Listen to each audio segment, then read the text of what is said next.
In today's video, I am going to teach you how to print Microsoft Planner board. Microsoft Planner does not include a built-in button that says Print Board, but you can still print what you need by using your web browser's print feature.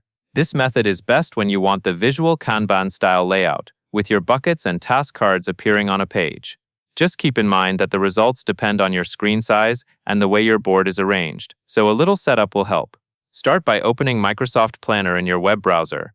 Then navigate to the plan you want to print and make sure you are looking at the board view.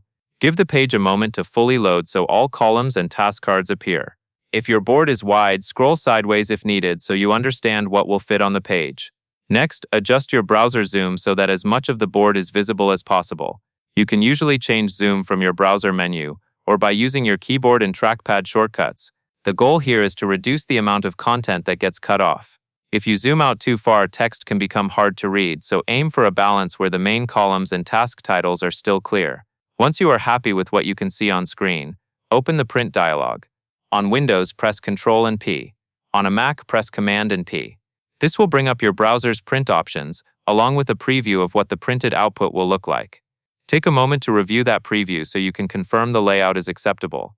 If parts of the board are missing, close the print dialog, adjust the zoom again, and reopen the print dialog to check the preview.